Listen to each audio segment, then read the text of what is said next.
इस वीडियो में हम जांचेंगे कि क्या रघोबा दादा को सदाशिवराव भाऊ के स्थान पर पानीपत के तीसरे युद्ध में मराठा सेना का नेतृत्व में चुना जाना चाहिए था या नहीं। युद्ध के समय मराठा साम्राज्य नाना साहेब के नेतृत्व में अपने शिखर पर था।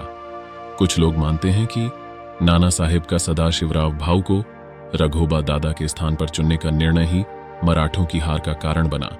आइए इन दोनों महान पुरुषों की प्राप्तियों को और बेहतर समझने के लिए इन निर्णयों की दिशा में एक नजदीकी झांक लें। सदाशिवराव भाऊ एक सफल सैन्य नेता थे जिन्होंने कई जीतें हासिल की थीं। उनकी पहली महत्वपूर्ण जीत कोल्हापुर के दक्षिण में आजरा में हुई थी, जहां उन्होंने सावनूर के नवाब को हराया और बहादुर भेंडा का किला जीता। इस जीत ने भाऊ के लिए एक नए दौर की शुरुआत की, क्योंकि उन्होंने उत्तर कर्नाटक में कई शहरों को जीत लिया, जैसे कि कितूर, गोकक, बागलकोट, बदामी, बसवापटना और नवलगुंड। उन्होंने यमाजी शिवदेव की बगावत को दबा दिया और पेशवा के दीवान बन गए। सदाशिवराव भाऊ ने अपनी उपलब्धियों को और आगे बढ़ाते हुए 1760 में उदगीर के युद्ध में हैदराबाद के निजाम को ठप्पा मारा। निजाम को अहमदनगर, दौलताबाद और बीजापुर को भाऊ को समर्पित करना पड़ा। इस समय तक भाऊ दक्षिण क्षेत्र के जानकर बन गए थे।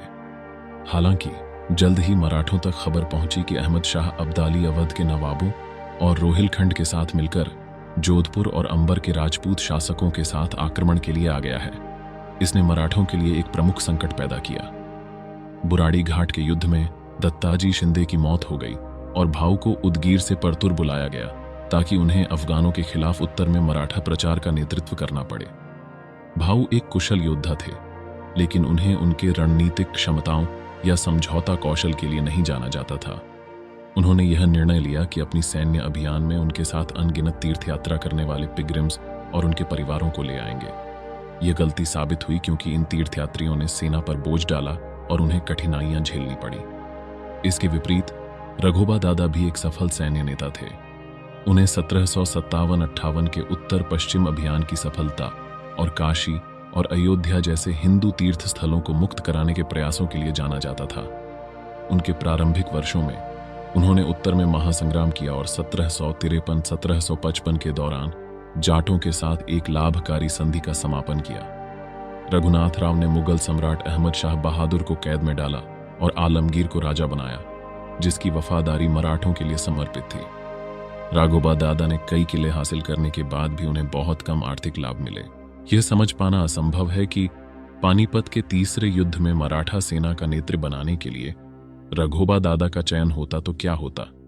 कुछ लोग मानते हैं कि रघोबा दादा की उत्तर में हुई सेना अभियान और उनकी जीतों ने युद्ध में एक भिन्न परिणाम की ओर ले जाने की संभावना थी।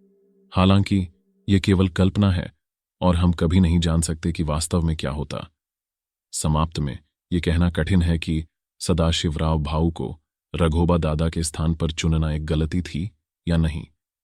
दोनों ही पुरुष सफल सैन्य नेता थे, जिनके अपने अपने गुण और कमजोरियां थीं। आपका क्या विचार है?